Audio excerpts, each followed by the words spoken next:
Hello everybody, from a grey and been promising rain for a couple of days but nothing has come, Kent. And today we are going to be harvesting our garlic. Now, looking at these, I've left them probably a little bit too long.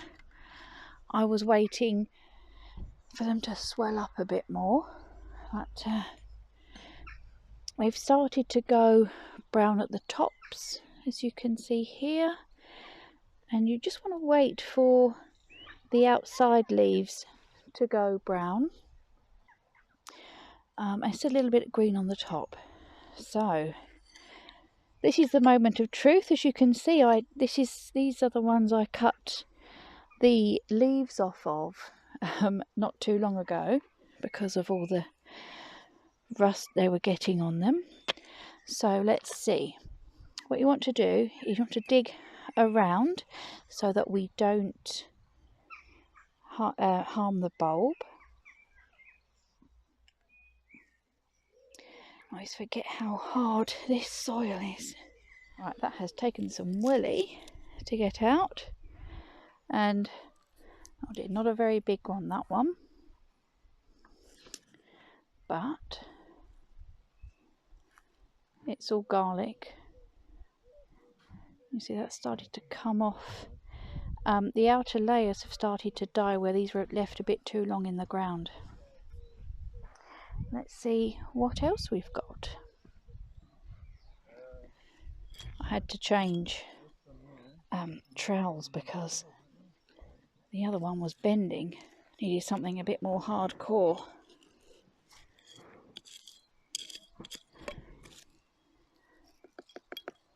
Oh dear, even smaller.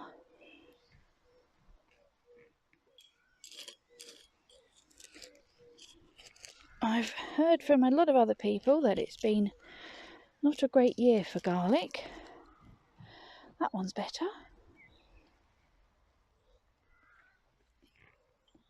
So what I'm going to do, I'm going to dig up the rest of this line here and show you what we've got when I finish doing that.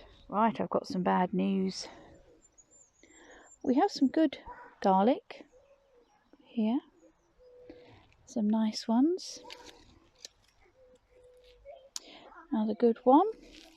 But we also have some white rot. Don't know if you can see that. There are several types of fungus that garlic can get, and if you look for white rot, I'm not sure how much this will show up. It's white and fluffy, and there are like little spots in it, like almost like poppy seed. Now this stays in the soil for quite some time, so we won't be growing garlic there again. You cannot chuck this on the compost. It needs to go in the burn pile.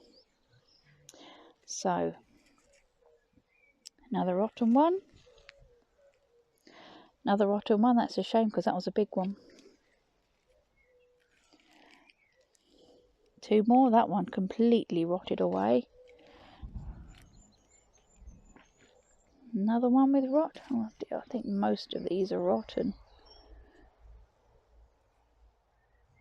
Can you check that one for me, Nick? Yeah, rotten. That's a rotten pile.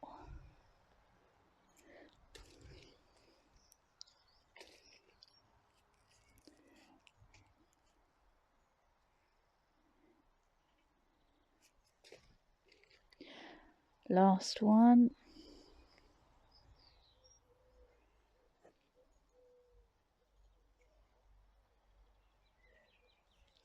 Again rotten. So what we've got in Rosie's raised bed is two good ones and a pile of rotten ones. Now let's go and check out the no-dig raised beds. Right, here we are at the raised bed. Fingers crossed. These didn't get the rust, if it was rust. so bad as Rose's bed.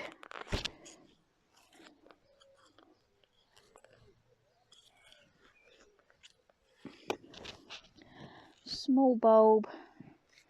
It has split into cloves, but it's small and it's not rotten, which is a good sign.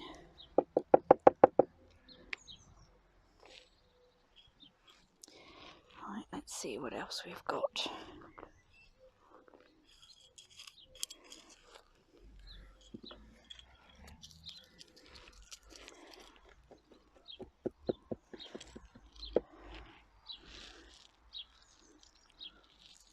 Another good one.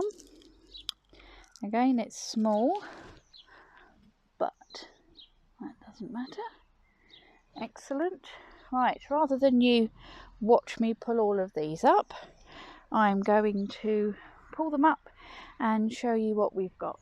There we go, 13 bulbs, lucky for some. Let's count the other two, 15. Some of these, there was no white rot in any of these. Some of them though haven't split. As you can see, they're like that. Still edible and totally fine to use. Now these are all going to be dehydrated, so I will show you what we do with those back home. Right, it's been a few days since these were harvested. Now all you want to do is leave the roots and the leaves intact, and you just brush the dirt off. I mean, some people use a soft brush, but I literally go over them with my thumb. And you want to leave them out of direct sunlight, plenty of air circulation, and just leave them for a couple of days. So these are dried. Now I'm going to dehydrate these, but if you are going to store them, as most people would, then you need to cure them. And to do that, you would hang them in small bunches with the roots on, with the leaves on. Hang them in small bunches for a couple of weeks. The reason we leave the roots and the leaves on is that there is energy left in both, so we want those to come down into the bulb.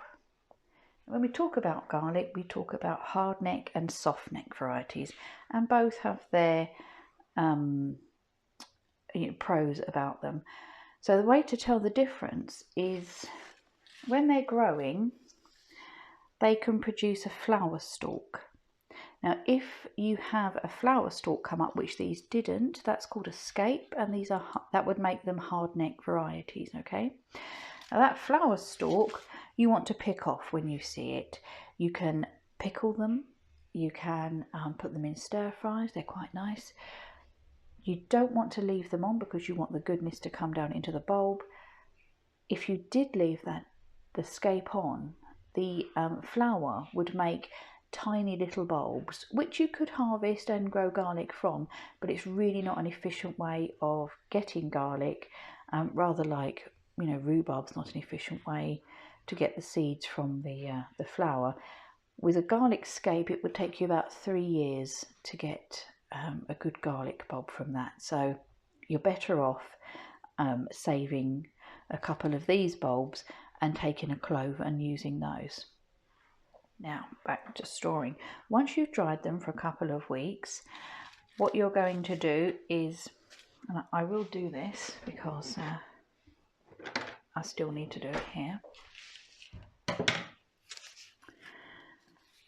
Take your roots and just cut them off close to the base, like that, and get a soft brush and just brush off the dirt. And then if you have a hard neck variety, you'd want to cut them here, and then you can store them in a cool, dark place with plenty of ventilation, a hessian sack or something like that, just so they're breathable. And a hard neck will store for about 3 to 4 months. A soft neck variety will store for 6 months plus. So hard necks have a stronger taste, slightly stronger taste. So as you can see, there are pros and cons. You can grow both varieties, use up your hard necks first, keep your soft necks for storage. Now with soft necks, you can chop off the leaves and store them in the same way. But if you are growing both, I would make a note, maybe store them separately so you know which is which ones to use up first. Or you can plat them, in which case you need to leave the leaves on. Now I'm not going to do that here, but there are plenty of YouTube videos. If you have a search for how to plat some garlic, it's not very difficult, and you have a beautiful thing you can hang up in your kitchen, or if you're lucky enough to have a pantry like we do, then you can hang it up in your pantry. Right, I've just cleared up some of the mess, and what I'm going to do is I've got my little baked potato. Let me know if you know this song, the one I'm referring to, the baked potato song. If you don't, have a look it up. It's probably the first time in years that I've been aware of what the UK #1 was. I don't know if it's still #1. But essentially it's Matt Lucas. Years ago he made a song about baked potato. I should do this towards the camera, shouldn't I? Now I'm not storing these, as I keep saying, so I'm not too fussy, but I thought I'd just give them a brush so I don't make too much mess. So Matt Lucas made this song, and he rearranged it slightly recently to raise money for the NHS, to feed the NHS. And it's all about staying safe during the current situation with all the virus. So, right, that is that. Now what I'm going to do is I'm going to get the chopping board and come back. Now I'm not going to show you dozens and dozens of these, so I'm just going to do this one.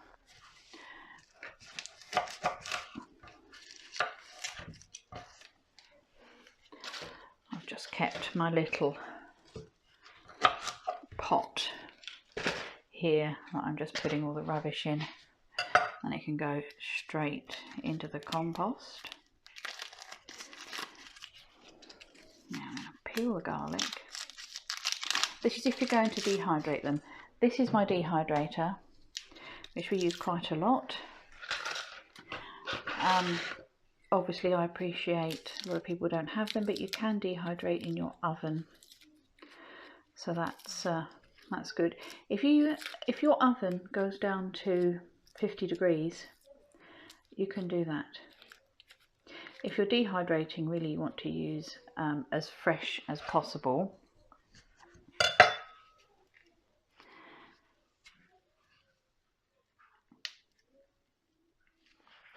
These are tough to get into when they're fresh.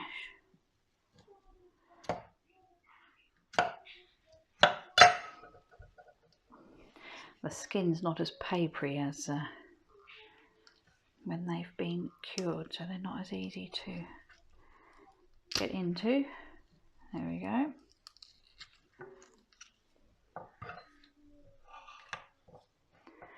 So here are our cloves.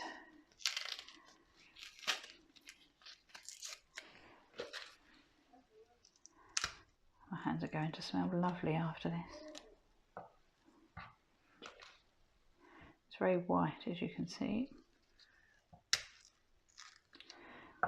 Now if you've grown lots of garlic, if you have some really good sized ones, some big ones, save those, cure those, and then use those ones as your seeds for the end of the year when you plant them in the autumn again. We had some, like this one, which was quite a good size, but nothing, particularly great, so I'm not going to use any of these for seeds for next year.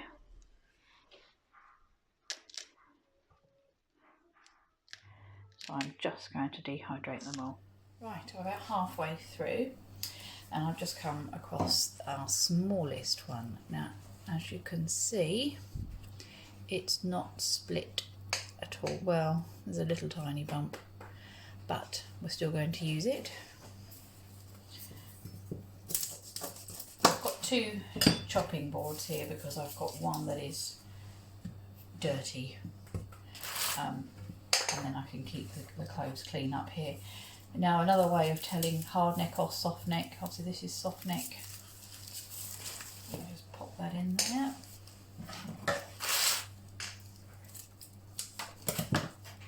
Just going to give it a quick peel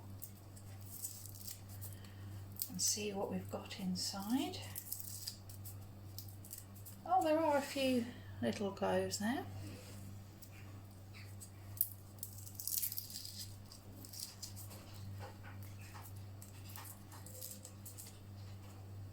Oh, look. It was trying. You'll see the skin is still very soft, but would normally be papery, and you would just peel it off. It's quite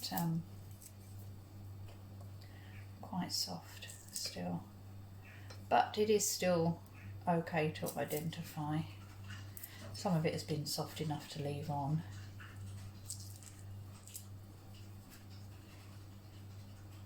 My hands are going to honk after this. I've got one of those, you know, they're aluminium soaps, little metal soaps. I'll have to see if that does any good. Okay, I'm going to carry on with the peeling. Well, actually, that wasn't my smallest. This was the smallest, and it looks just like a tiny onion. You see? And I cut off the bottom, so you can see there's no cloves in there, so I'm just going to chop that up whole like that. Okay, now one thing I forgot to say earlier was that when you are looking to process your garlic once it's been cured, whether that's dehydrating or storage, look at the cloves. As I did say, save the biggest ones for the autumn to plant again, but also look, if you have any damaged cloves, use them immediately in your cooking so they don't go to waste. If they are damaged, they won't store very well, so you're going to want to make sure you maximize your harvest and that nothing goes to waste. If you stored them and they went rotten, that would be sad. Okay, we're nearly done. Not too many. 1, 2, 3, 4, 5, 6 left. And as you can see, I've not chopped these because I'm basically going to put them in my little chopping machine and let that do all the chopping. Okay, I'll just keep on getting the cloves out. There we go, they're all done, and that has taken me about 45 minutes to do 18 bulbs of garlic, and that's while seeing to rows as well, popping in and out. So I'm just going to pop a few in there.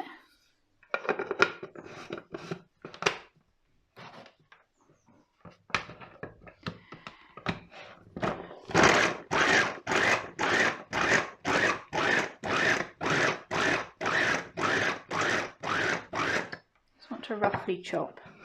I want to completely mince it up.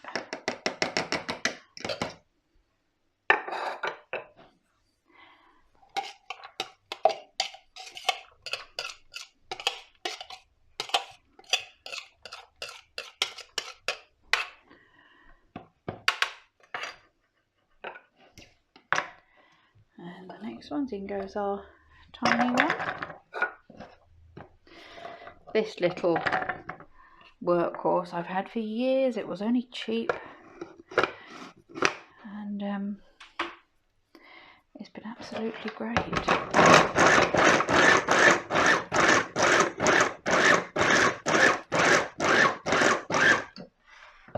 Got it from a popular German supermarket.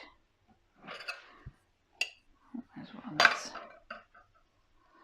a little bit too big still, so that can go back in.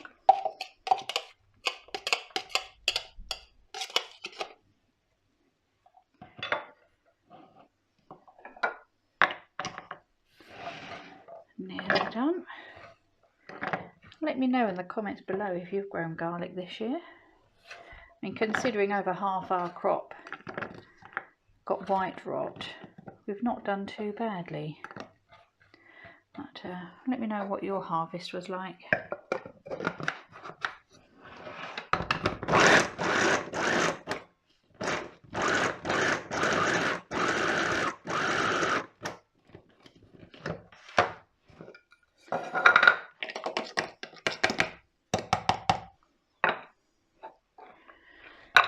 Right, there we go. And now I'm going to get out one of our trays. Now, if you're looking at dehydrators, I wanted one with a fan at the back, because then it blows air evenly over all of the trays. They sort of all stack in like this. And I have a front opening door rather than a top loader.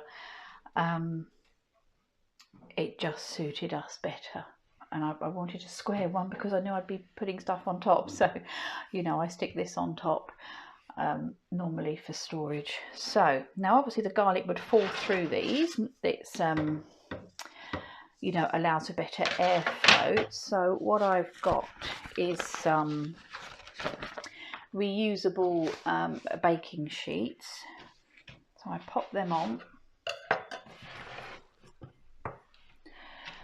And just spread this out. Now, if you are working with an oven, then just spread these on a baking tray. The non-stick sheets, if you have them, are good. These ones are quite a bit darker than normal, because I use these ones for smelly stuff like onions and garlic and leek. So I'm going to put that one in the dehydrator and get the next tray out, and I will show you the front of our dehydrator. Normally I would spread something completely out, but obviously I'm restricted to the mats at the moment. And I've got, oh, I missed a shelf there as I was grabbing out. 1, 2, 3, 4, 5, 6 trays. Really good for fruit. Crikey, we just do everything in it. We make fruit leathers in it for Rose, for snacks. We dehydrated all our leeks. Yeah. If you are growing a lot of food, it is a good way of preserving if you're limited to freezer space. I mean, garlics you can cure and hang up, but there is a reason that I wanted these dehydrated. Right, I've just blitzed up the couple of chunks that hadn't broken down enough. These will get a lot smaller once they've been dehydrated. Now, the reason we are dehydrating these, sorry about the cluttering, just getting my spatula out. The reason we are dehydrating, I mean, this has taken maybe an hour, and I'm going to have just 3 trays actually. Normally I would have a dehydrator full of garlic, but to say, our harvest hasn't been as brilliant this year as normal. And normally I wouldn't run the dehydrator if it wasn't full, but garlic is smelly, you know, and I can hardly put something else in that I don't want to taste of garlic. So I shall run it with the 3 trays. Now, investing this hour right now is quite labour intensive, but for the rest of, usually for the rest of the year, we now just have a jar of dehydrated powdered garlic, put a teaspoon into whatever you're cooking. It's really easy. You don't have to peel and chop and mince garlic in your dishes. You literally just use this jar, and we know it's fresh, we know it's organic, it's been grown at home. You know, there's no nasty preservatives or anything gone into it. It's a really good way of preserving garlic and easing your cooking throughout the year. Now, each dehydrator is slightly different, but essentially they're all the same. If you're doing this in the oven, which I'm assuming most of you will be, do it overnight, because you're going to want at least 8 hours. I don't think this is showing up on the video very well. You're going to want at least 8 hours, so overnight, in case you need to use the oven of an evening. Now that will go on for 8 hours. That can just sit there. If you have a digital oven, then put it on 52 degrees. You want 52 for dehydrating vegetables and 57 for dehydrating fruit. But you know, most ovens aren't really that accurate. I mean, ours starts at 50 degrees, you know, that's the lowest. I think it does have a dehydrator function when I looked in the manual, but you know, we have this, so we don't need to bother. So that's that. I'm going to come back and show you when it's dehydrated after the 8 hours, which will be in the morning. Oh no, we're 12 o'clock, so 8 o'clock tonight. I will double check it, just see how it's going, and I might need to put it on for a couple of hours more. Then I basically leave it to cool down, and we will come back then. Okay. Right, so these have been on for 8 hours. I'm just going to have a look.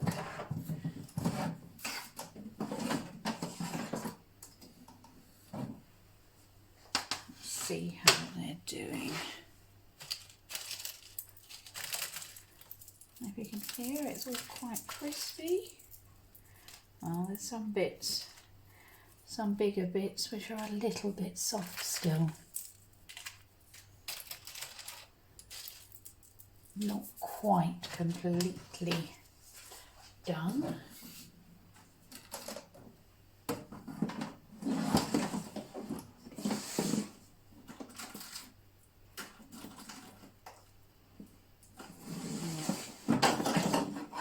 It's important to get these completely dry. So I'm going to put them on for another. I'm going to put them on for 3 hours. It is just past 9 o'clock in the evening now. So I'm going to put them on for 3 hours and then let them cool overnight and eat them first thing in the morning. Okay, here we are the next morning. I'm just going to have a look at the garlic.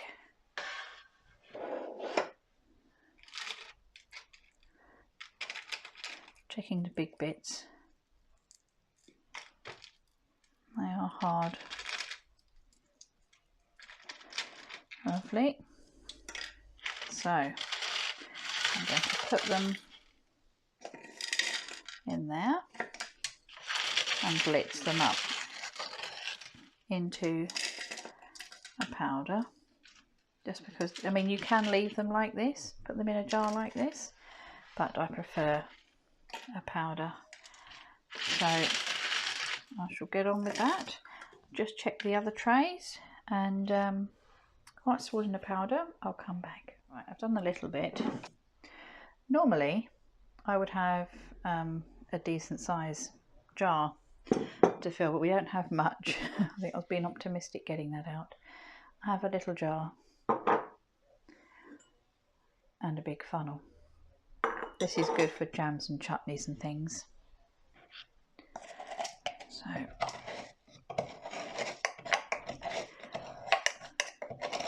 it's not completely into a powder, but it's not too bad.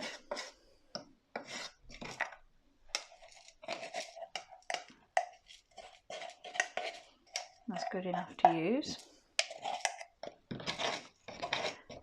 I didn't say yesterday, but when you're dehydrating, if you dehydrate something like onions, leeks, if you've got loads, then when you add them into your dishes, they rehydrate. Or actually, you can use them as snacks.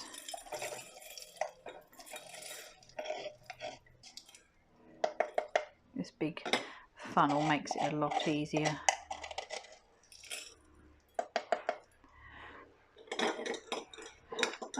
Now I might have been too pessimistic with that, because that's only one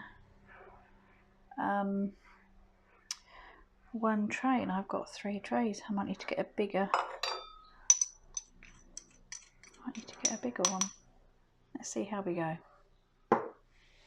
Okay, we are all done, and I had to switch to a different size jar. There we go. Powdered garlic. Now in here there are 18 cloves of garlic, so why this might not look very much, is actually quite a lot in there, which means it is concentrated, so you don't need a lot in there. We maybe use half a teaspoon, a third of a teaspoon for 2 cloves of garlic. It's nice to have it concentrated and easy now just to grab it out the pantry and use it. It's a shame we didn't have more, but that's what we've got, and it's a lot better than nothing. So there we go. Let me know if you make this. One last thing before I go. When you've first dehydrated something for a couple of days, just give it a really good shake it all up. This sort of conditions it, stops it gathering in a blob at the bottom. So yeah, do that for a couple of days, and then it's all done. You can see that's fallen down quite a bit now. I've given it a good shake. So I shall leave that there. As I said, let me know if you make it, and thanks for watching. Bye bye.